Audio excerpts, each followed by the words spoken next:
예, 오늘 잘 오셨습니다. 하나님의 말씀은 신약성경 디모데전서 2장 5절입니다. 함께 봉독하십니다. 하나님은 한 분이시요 또 하나님과 사람 사이의 중보도 한 분이시니 곧 사람이신 예수 그리스도 예수라. 오늘 중보자 예수 그리스도에 대해서 배울 것이기 때문에 본문을 여절로 삼았습니다. 자, 찬영이 디모데 전서를 누가 기록한 거지?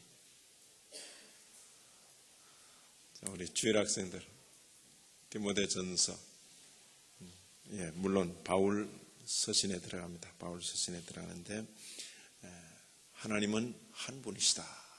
하나님 한 분이시다. 그리고 하나님과 사람 사이에 중보자도 한 분이시다. 그러니까 많은 중보자를 생각하는 시대입니다.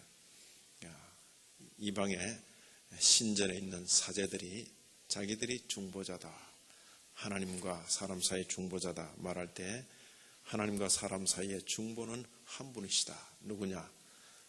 예수 그리스도다. 그렇게 표현하는 것입니다. 지난주에 배운 내용 25장입니다.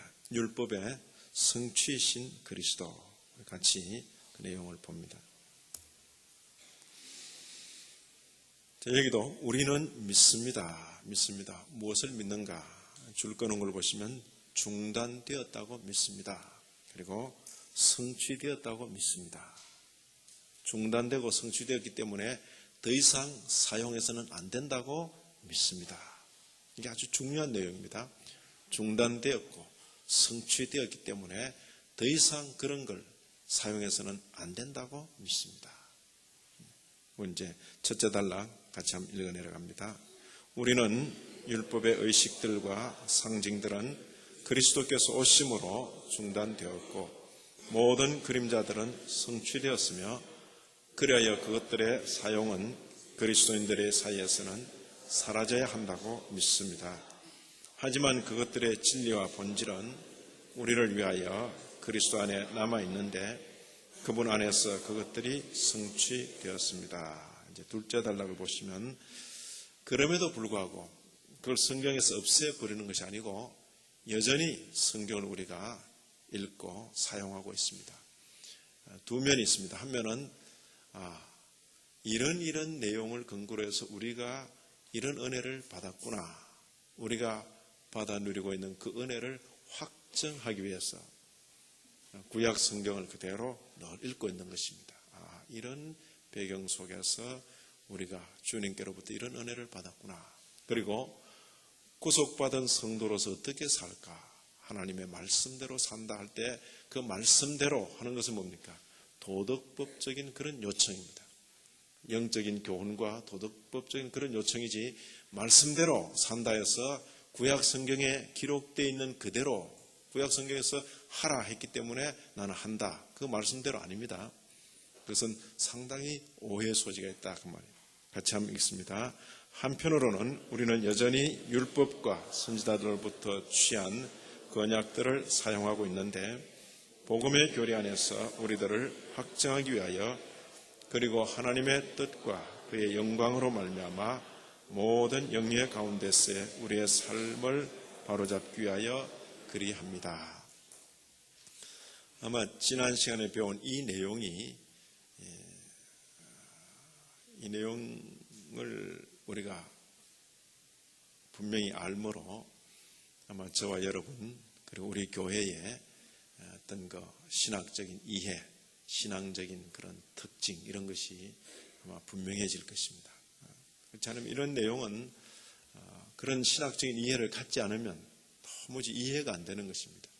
성경에 있기 때문에 그대로 한다. 성경에 있어도 그대로 해서는 안 되는 부분들이 있다 그 말이에요. 더 이상 그리스도인들 사이에서는 있어서는 안 된다. 분명히 성경에 제사를 지내라, 양을 잡아 제사를 지내라, 짐승을 잡아 제사 지내라 있지만은 그리스도인으로서는 그런 제사를 지내면 안 되는 것입니다. 그렇죠? 그런 유의 내용들이 있다 그 말이에요. 분명히 구약 성경에 이건 하라, 하지 마라 그런 부분들이 있습니다.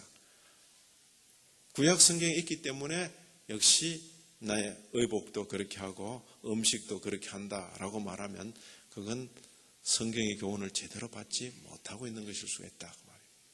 구약 성경에 그래 되어 있지만 그 의미는 신학적으로 이런 뜻이고 오늘 신약 성도들에게 있어서는 그것은 더 이상 우리 생활을 구속하는 어떤 규례가 되기가 어려운 것이다. 그런 부분들을 잘 살펴야 할 것입니다.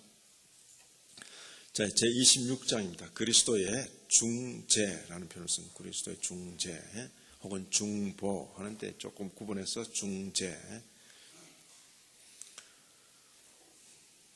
여기도 역시 우리는 믿습니다. 우리는 믿습니다. 같은 색깔이라 우리는 믿습니다. 뭘 믿는가? 유일하신 중보자, 변호자이신 의로우신 예수 그리스도 외에는 하나님께 나아갈 다른 방도가 없다라고 믿습니다. 그러니까 하나님께 나아갈 유일한 방도가 예수 그리스도다. 이 허물과 죄로 상한 인생과 온전하신 하나님과 연결시켜 줄 수 있는 유일한 중보자는 예수 그리스도다. 그 고백인 것입니다. 같이 한번 읽습니다. 우리는 유일하신 중보자요 변호자이신 의로우신 예수 그리스도 외에는 하나님께 나아갈 방도가 없다고 믿습니다. 이 목적 때문에 그가 신적 본성과 인적 본성이 하나로 결합된 사람이 되셨으며 우리로 하여금 하나님께 나아가지 못하도록 차단당하지 않고 하나님께 나아가는 방도를 가지도록 하셨습니다. 하지만 성부께서 그 자신과 우리 사이에 세우신 이 중보자는 그의 위대함으로 우리를 놀라게 했어 우리가 우리의 공상을 통하여 다른 무엇을 찾도록 해서는 안 됩니다. 하늘이나 땅 위에 예수 그리스도께서 우리를 사랑하시는 것보다 우리를 더 사랑하는 어떤 피조물도 없습니다. 비록 그가 하나님의 본체이셨지만 우리를 위하여 그가 사람과 종의 형체를 취하시면서 자신을 비우셨으며 모든 면에서 그의 형제들과 같이 되셨습니다. 그런 고로 만약 우리가 또 다른 중재자를 찾아야 했다면 우리가 그의 원수였음에도 우리를 위하여 그의 생명을 내놓으신 그가 우리를 사랑하신 것보다 더 우리를 사랑하는 어떤 사람을 우리가 찾을 수 있었을까? 만약 우리가 성부의 오른편에 앉으시고 하늘과 땅 위의 모든 권세를 가지신 그가 가진 것보다 더 많은 권세와 힘을 가진 어떤 사람을 찾아야 한다면 그 어떤 사람을 우리가 찾을 수 있었을까? 더욱이 누가 하나님의 사랑하시는 아들보다 더 기꺼이 들으심을 얻겠는가? 이번에 그 내용은 지금 읽은 것보다 더 많은 양이 또 기다리고 있습니다. 그래서 26장은 나누어서 1, 2 이렇게 다루려고 합니다. 이제 차례대로 한 부분씩 보시면 우리는 믿습니다. 우리는 믿습니다. 뭘 믿는가? 유일하신 중보자여 변호자이신 의로우신 예수 그리스도 외에는 없다. 예수 그리스도 뿐이다. 예수 그리스도 외에는 하나님께로 나아갈 방도가 없다. 그리스도 없이는 하나님께 인생이 나아갈 수가 없다. 그걸 지금 고백하는 것입니다. 그리스도를 통해서만 하나님께 나아갈 수 있다. 그래서 중보자는 여럿이 아니고 하나이다. 이런 그 진리가 오늘날 이제 상당히 이렇게 섞이는 거예요. 기독교에서는 예수를 중보자로 여기지만 하고는 불교에서는 석가모니를 중보자로 여기고 이슬람에서는 마호멧을 중보자로 여기고 예수는 유대인들의 중보자이지만은 20세기 후반에 산업화 사회 속에 있었던 대한민국 백성들에게는 전태일이 중보자였다. 이렇게 이제 신학적으로 풀어가는 것입니다. 이게 현대 신학적인 진술의 방식이고 그런 걸 이제 가르치는 신학교들이 상당히 진보적인 신학교로 그렇게 되어 있습니다. 우리는 그런 내용들에 대해서 일체 응하지 않고 오래전에 고백된 성경대로의 이 신앙을 고백하는 것입니다. 우리는 예수 그리스도 외에는 없다라고 믿습니다. 하나님께 나아갈 방도가 없다. 예수 그리스도 어떤 분인가? 유일하신 중보자요 우리의 변호자이시다. 바로 이 목적 때문에, 이 중보자라는 이 목적 때문에 그가 신적 본성과 인적 본성이 하나로 결합된 사람이 되셨다. 그가 사람이 되셨는데 신적 본성과 인적 본성이 하나로 결합된, 그래서 신인 양성 일위의 결합이라 그렇게 표현하는 것입니다. 오늘 기도하실 때도 상당히 이제 많이 참 이렇게 고심을 하시고 연구를 하시고 기도문을 준비를 하셨죠. 이제 즉흥적으로 막 그냥 생각나는 대로 기도하던 시대는 지나갑니다. 한때는 생각나는 대로 설교할 때도 있었습니다. 그러나 그것이 성령의 감동이다 이렇게 말하지 마시고, 잘 준비된 설교를, 원고를 가지고 원고에 의해서 절제를 받으면서 잘 준비된 설교를 하는 것도 성령의 감동입니다. 그리고 잘 준비된 기도문을 작성하는 것도 역시 성령의 감동으로 아시고 그렇게 준비하시면 될 것입니다. 우리는 아직도 이런 내용을 이렇게 지난번 교재를 살피고 그것을 이렇게 부지런히 살펴야만 그런 언어, 아까 우리 기도하실 때처럼 그런 언어를 구사할 수 있는 것입니다. 그런데 어디까지 가야 되는가? 적어도 개혁교회 목회자요, 성도요, 직분자라면 이런 교재 없이도 이미 머릿속에 다 있어가지고 그저 입을 열면 그런 내용들이 이렇게 나올 수 있도록 되어야 그게 이제 평소 실력이 되는 겁니다.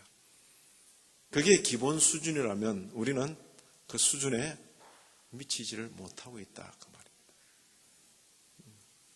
말입니다. 이제 어떻게 비교해 보면 알 수 있는가? 북한 동포들과 비교해 보면 알 수 있습니다. 그분들은 결코 그들을 살리지 못하는 김일성 교시나 이런 것들을 달달달달달 배우는 것입니다. 그걸 누구한테서 배웠는가? 기독교에게서 배운 것입니다. 기독교가 교리 암송하듯이 그들은 그들의 교서를 그렇게 암송하는 거예요. 입을 열었다 그러면 나오죠. 우리 적어도 개혁교회 성도들은 그런 어떤 저력이 있어야 될 것이다. 성경과 함께 이 참 신앙 고백서를 암송할 수 있어요. 자녀들을 그런 정도로 길러내면 결코 희미한 자녀들이 안 될 것입니다. 인생을 제대로 사는 자녀들이 되리라 그렇게 기대합니다. 여기 보시면 이런 내용은 배우지 않으면 고백할 수 없는 내용들입니다. 믿습니다. 이 목적 때문에 그가 사람이 되셨는데 신적 본성과 인적 본성이 하나로 결합된 그런 사람이 되셨습니다. 우리로 하여금 하나님께 나아가는 방도를 가지도록 하셨습니다. 잠깐 보죠. 되셨으며 우리로 하여금 하나님께 나아가는 방도를 가지도록 하셨습니다. 방해받지 않고 그런 표현이 있습니다. 자, 디모데전서 2장 5절 우리가 읽은 대로입니다. 하나님과 사람 사이의 중보도 한 분이신데 그 사람이 신 했을 때 이 사람 뭡니까? 참 사람, 참 하나님, 신인 양성 일위의 결합 그랬습니다. 중보자의 직무는 하나님과 사람 사이에 게재된 적대 관계를 해소시키는 사역이다. 이렇게도 표현을 합니다. 이건 박윤선 박사님의 표현인데 중보자의 직무는 하나님과 사람 사이에 게재된 적대 관계를 해소시킨다. 근데 하나님하고 사람 딱 맞붙여놓으면 이 사람은 분명히 하나님 앞에 죄인으로 원수로 그렇게 딱 판정이 나서 끝날 것인데 그 사이에 주님께서 들어서셔서 죄인이요 원수인데 그가 하나님 앞에 용납되도록 그렇게 하시는 것이다. 중보자의 직무라 그랬습니다. 자, 여기 요한 1서입니다. 요한 1서. 나의 자녀들아 내가 이것을 너희에게 쓰면 너희로 죄를 범치 않게 하려 함이라. 그 다음이 중요합니다. 죄를 범하지 않고 살도록 이 글을 쓴다마는, 그러나 너희가 현실적으로 죄 문제는 항상 있다.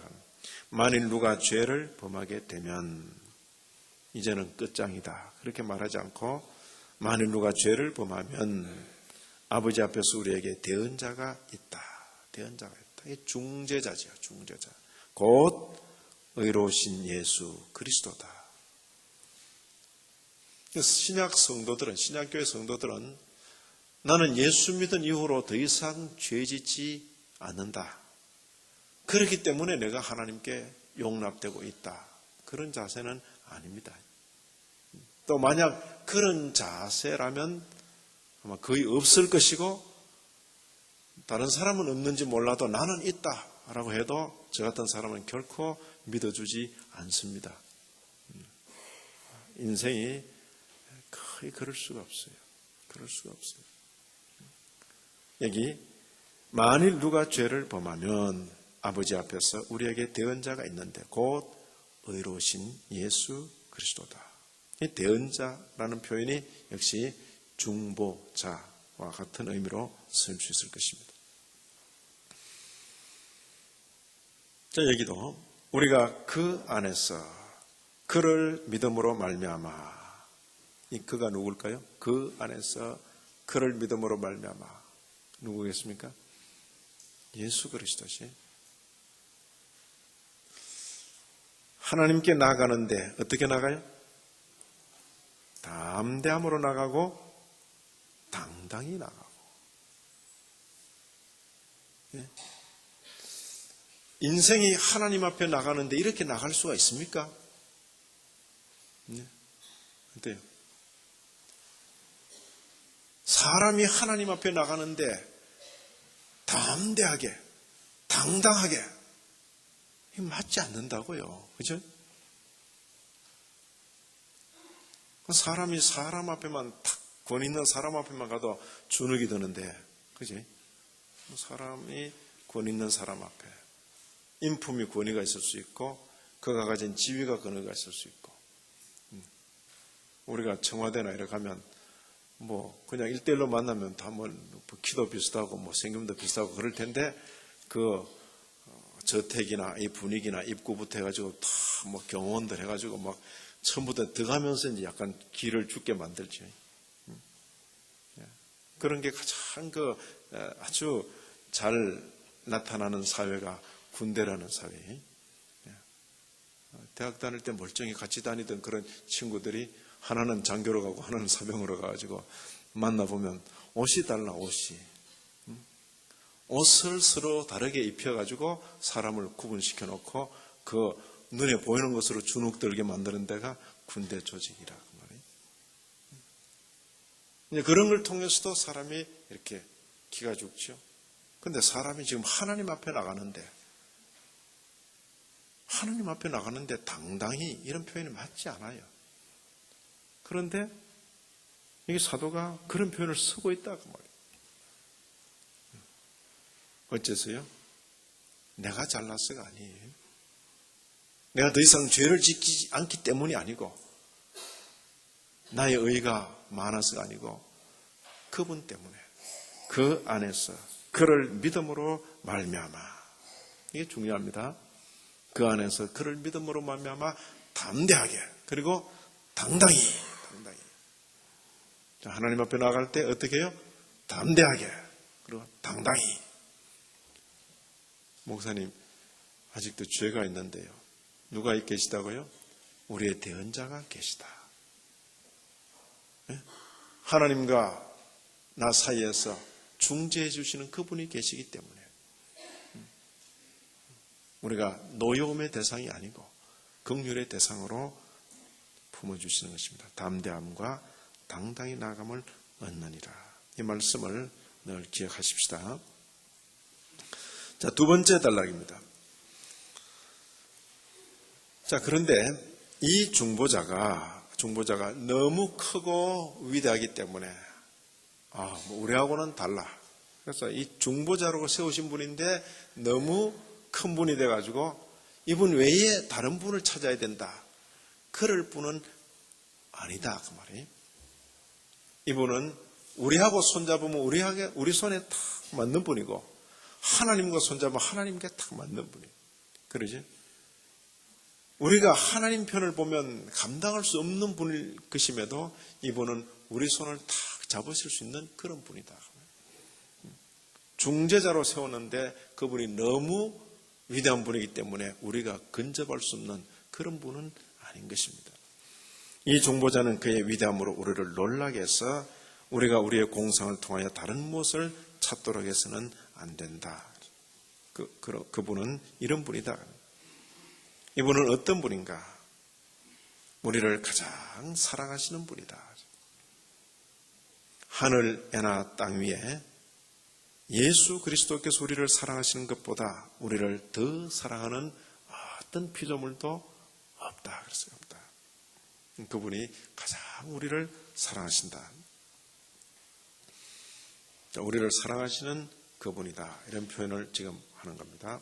수고하고 무거운 짐진 자들아 다 내게로 오라. 내가 너희를 쉬게 하리라. 이 내가 누구죠? 내가 너희를 쉬게 하리라. 주님께서 친히 하시는 말씀입니다. 내가 너희를 쉬게 하리라. 또 여기도 사람이 친구를 위하여 자기 목숨을 버리면 이에서 더 큰 사랑이 없다. 친구를 위하여 자기 목숨을 버리면 너희는 나의 친구라. 그러시고는 제자들을 위하여서 그의 택하신 백성을 위하여서 목숨을 버리신 주님이십니다. 그러죠? 자, 여기도 그 사랑, 그분의 사랑, 하나님의 사랑의 넓이, 길이, 높이, 깊이. 사랑도 다양한 면이지. 사랑의 넓이, 길이, 높이, 깊이. 어떠함을 깨달아서 하나님의 모든 충만하신 것으로 너에게 충만하게 하시기를 구하노라. 그래서 넘어갑니다. 자, 이런 사랑, 이 사랑은 우리가 하나님을 사랑한 것이 아니고 오직 하나님이 우리를 사랑하셔서 우리 죄를 위하여 화목제로 그 아들을 보내셨다. 같이 한번 읽습니다. 사랑은 여기 있으니 우리가 하나님을 사랑한 것이 아니요 오직 하나님이 우리를 사랑하사 우리 죄를 위하여 화목제로 그 아들을 보내셨음이니라.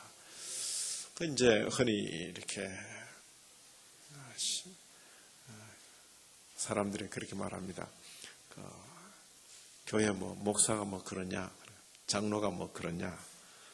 그 교회는 교인들이 신통치 않아서 교회 못 다니겠다. 그런데 신앙생활을 할 때, 함께 교회를 이루면서 앞선 성도들이 모두 모범적이면 참 좋지요. 그런데 그건 대단히 이상적입니다.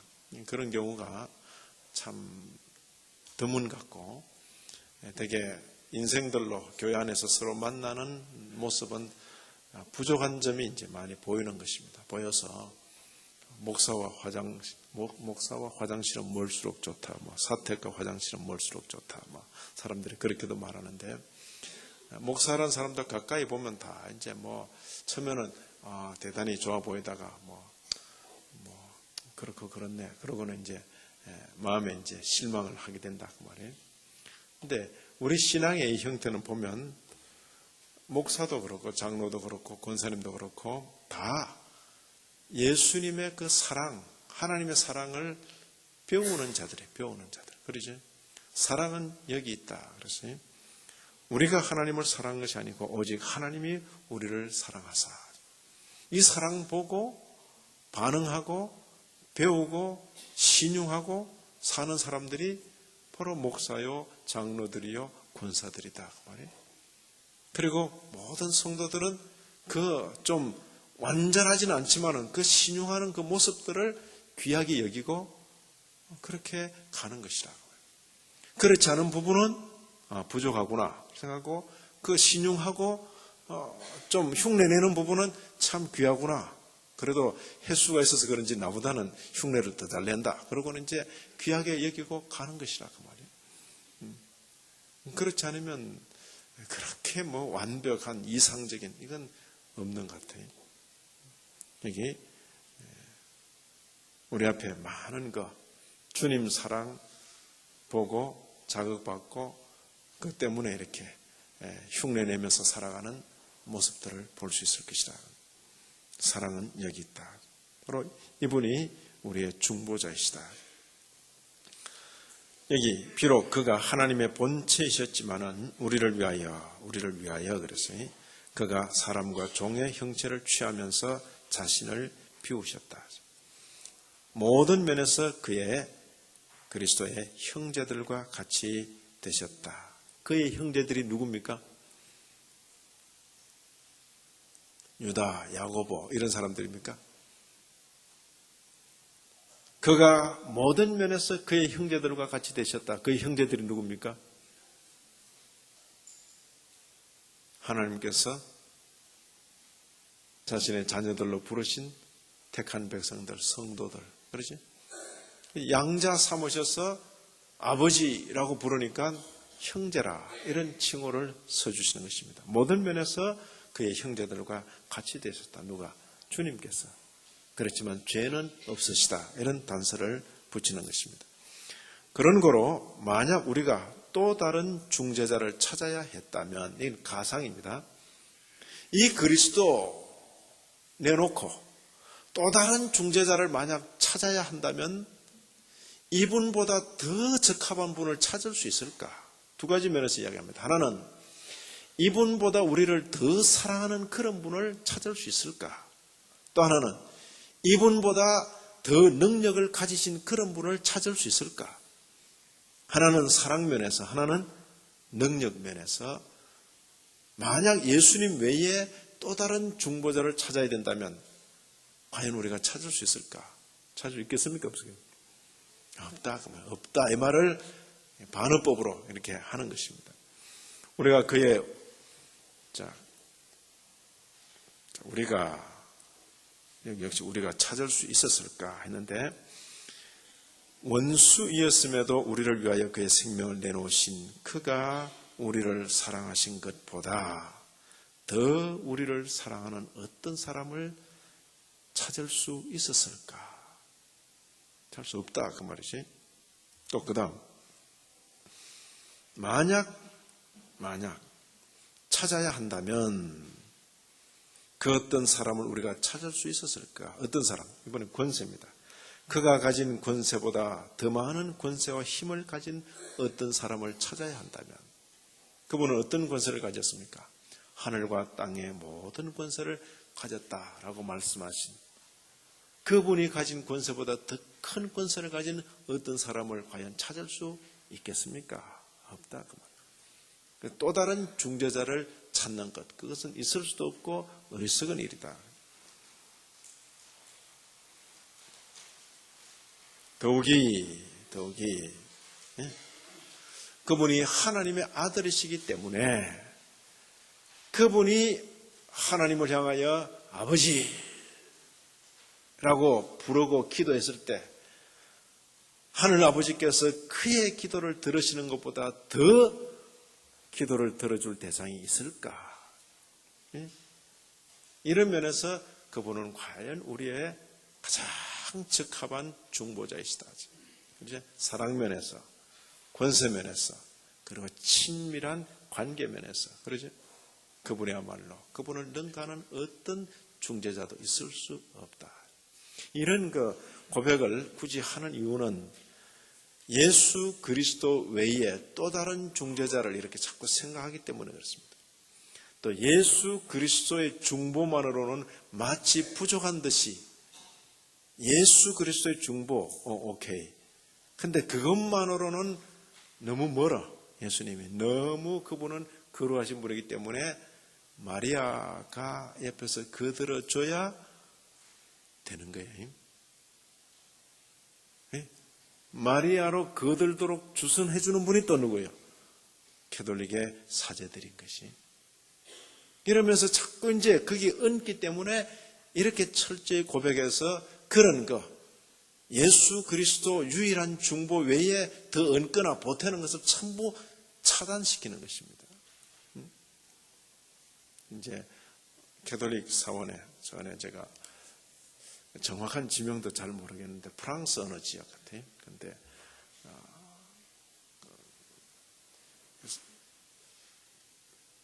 캐톨릭 그 성당에 벽화로 유명한 그 교회당인데, 거기는 가보면 예수님의 상은 뭐 대부분 그렇습니다만은 예수님의 상은 그냥 아기로만 표현되어 있고 마리아만 크게 그렇게 크게 되어 있어요. 됐는데 한쪽에 그 나오는 입구 쪽인데 예수님 상이 크게 됐어요. 심판자 예수인데 진짜 무섭게 생겼대요. 딱 이렇게 이제 막 굉장히 무섭게 생겼어요. 심판자 예수죠. 예수인데 그 예수님의 손을 옆에 한 여인이 앉아서 다 당기고 있는 거예요. 아들아, 제발 부탁이다. 좀 봐주라. 그 그림이에요. 불쌍하지도 않는가? 아들아, 부탁이다. 좀 봐주라. 그 벽화를 딱 보면 예수님은 너무 무서운 분이야. 누구에게 의지하고 싶어요? 그래서 캐톨릭 교인들은 다 마리아에게 의존하고 싶도록 만드는 겁니다. 그게 아니라는 겁니다. 그게 아니라고 지금 이런 그 고백들은 바로 그런 면들을 전부 차단시키는 거예요. 아니다. 어리석은 생각을 하지 말아라. 그 말이에요. 자, 이제 이런 그 신앙 고백들이 나오게 된 그런 성경 구절들을 찾아보시자 그 이야기입니다. 그는 예수님을 가리킵니다. 근본 하나님의 본체이시지만은 하나님과 동등됨을 취할 것으로 여기지 아니하시고 오히려 자기를 비어 종의 형체를 가져 사람들과 같이 되셨고, 예수 그리스도 중보자.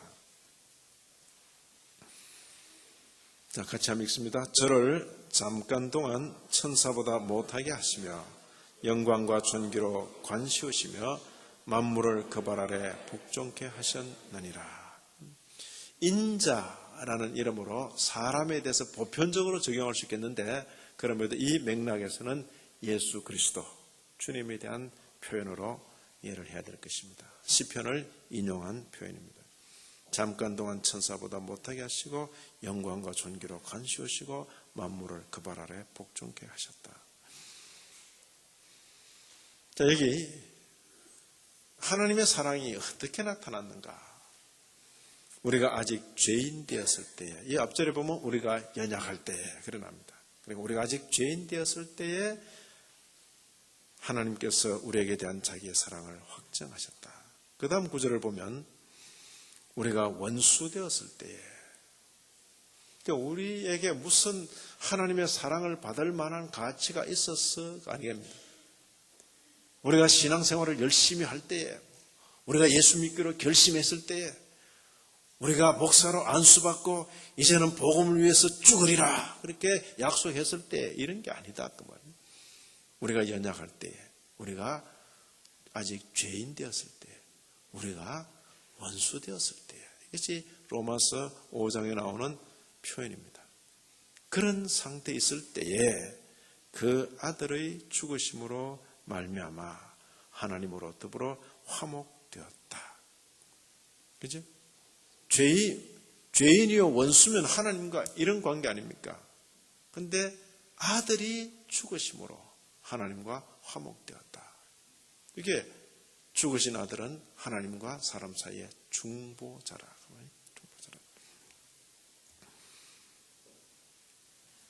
여기도 역시 주님에 대한 표현입니다. 이는 하나님의 영광의 광채시여 그 본체의 형상이시라. 그러죠? 그의 능력의 말씀으로 만물을 붙드시며 죄를 정결케 하는 일을 하시고 높은 곳에 계신 위엄의 우편에 앉으셨느니라. 이분이 주님이시다. 중보자이신 주님이시다. 자, 이러한 대제사장이 우리에게 있는 것이다. 누구를 가리킵니까? 예수 그리스도를 가리킨다. 바로 이렇게 하나님과 이런 긴밀한 관계에 있으니 하나님께서 이 사람, 왜 기도보다 더 잘 들어주실 그런 대상이 있을까? 그렇게 지금 물었습니다. 하늘로서 소리가 있어 말씀하실 때 이는 내 사랑하는 아들이요 내 기뻐하는 자라.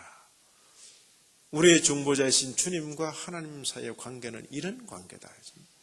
이는 내 사랑하는 아들이요 내 기뻐하는 자라. 나를 하나님께로 다 소개를 하려는데 누가 나를 데리고 소개하는가? 예수님 손에 이끌려 가면 확실하다 그래요. 확실하다. 이게 중보자죠. 그리고 우리가 기도를 시작할 때도 늘 예수님 이름으로 우리 의를 힘입어 나가는 게 아니라 예수 이름으로 기독교라는 것이 바로 그런 종교입니다. 그런 종교. 예수에게 의존하는 종교죠. 실제로 또 이렇게 표현을 했습니다. 아마 나사로 무덤 앞에서나 이렇게 항상 내 말을 들으시는 줄을 내가 알았나이다. 그러나 이 말씀 하옵는 것은 둘러쓴 무리를 위함이니 곧 아버지께서 나를 보내신 것을 저희로 믿게 하려 함이니이다. 하늘 아버지께서 항상 내 말을 들으신다. 그렇지? 얼마나 귀한 표현입니까? 이는 그의 사랑하시는 자 안에서 우리에게 거저 주시는 바, 그의 사랑하시는 자 안에서 우리에게 거저 주시는 바, 그의 은혜의 영광을 찬미하게 하려 하는 것이라. 성도는 주님 안에서 거저 받은 게 참 풍성하고 많은 것이다. 자, 여기 하나 새로운 그 내용인데, 삼직의 사역이라, 중보자의 삼직의 사역이라 하는 것을 하나 더 추가를 했습니다. 삼직, 선지자의 사역, 또 무슨 사역? 제사장의 사역, 그리고 왕의 사역, 삼직의 사역입니다. 같이 한번 읽을까요? 그리스도께서는 선지자의 사역으로 인류에게 하나님을 알게 하시고, 제사장의 사역으로 그 자신이 속죄제물이 되시어 하나님 앞에 막힌 인류의 죄악 장벽을 없애버리시고, 왕의 사역으로 마귀와 죄와 사망과 세상을 이기셨습니다. 그러죠? 삼직의 사역, 이게 중보자의 사역입니다. 선지자, 제사장, 왕의 사역, 삼직의 사역. 신인 양성 일의 결합이신 그분, 하나님, 사람, 그죠?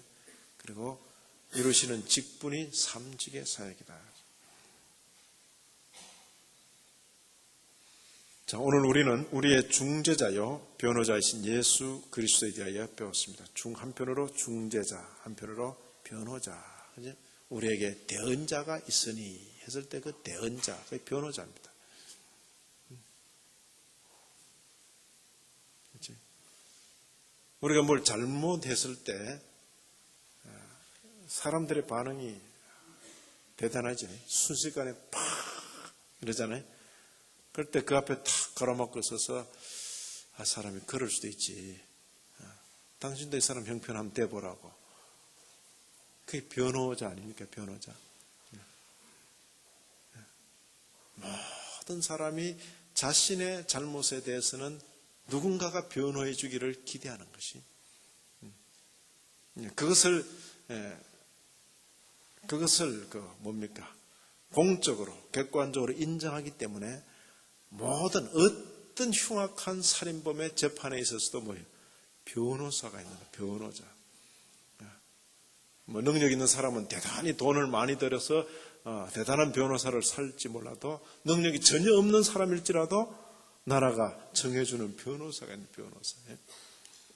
어떤 죄라도 변명할 여지는 있다 그 말이에요. 그런데 우리의 허물과 죄에 대해서 누가 변호해 주신다는, 주님께서 변호하신다는 사실이 놀라운 것입니다. 우리에게 대언자가 있다.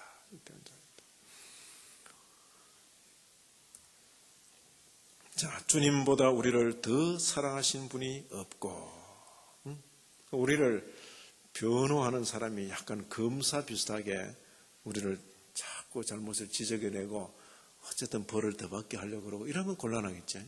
그런 분이 아니죠. 그분은 우리 위해서 이미 자신의 생명을 버리신 분이시다.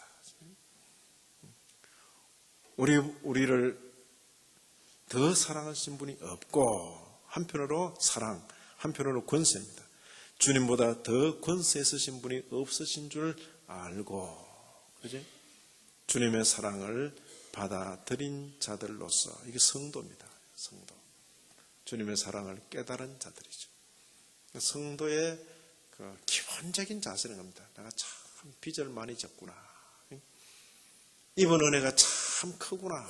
이게 성도의 기본적인 자세입니다. 그래서 제대로 된 성도는 주님 앞에 나서서 뭘 달라고 하기가 민망하죠. 그 민망한 마음이 있어야 됩니다. 주님께로부터 너무 많이 받았기 때문에 날 위해서 죽어주신 그분 앞에 나가서 뭘 더 달라고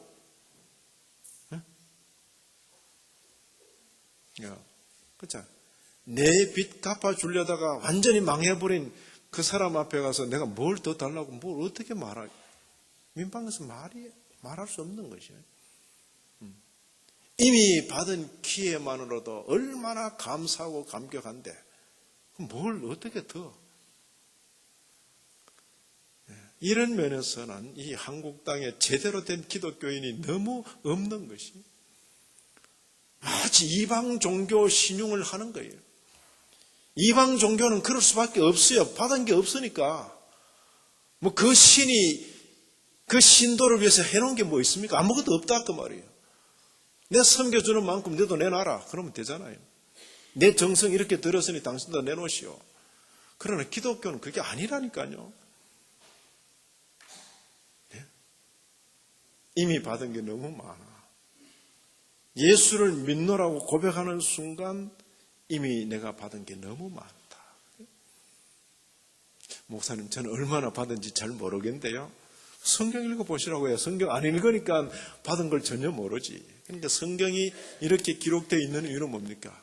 성도들에게 이미 받은 것이 얼마나 많은가를 구약을 통해서 신약 전체에 걸쳐서 보여주는 겁니다.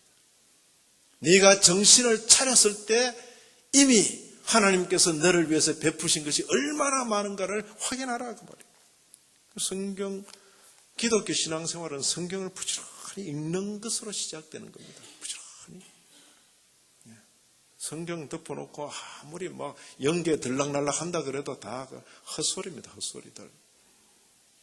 최근에 한국 세계 연계 거물들이 막 집 밟고 지나가는데 조심들 하십시오. 신반부 중앙교회 교인들은 아무 집회나 가지 않습니다. 가서 또 들어보세요. 들어보시면 그것이 며칠 전에도 신령한 집회 참석해서 은혜 받았다 하는데 그 말을 함께 듣고 있던 장로님이세요. 미국에 거주지가 있고 한국에서 교수하시는 장로님인데 그분은 미국에서 사기꾼으로 이미 다 판명이 나와서 끝난 사람인데 왜 한국 와서 또 저렇게 설쳐대느냐. 그 사정을 아는 목사님들은 그런 분을 초청 안 해야 될 텐데 계속 그렇게 흥행을 한다 그 말이에요. 기독교 이름을 내걸고 종교 장사를 하는 것이요. 사업이 되거든.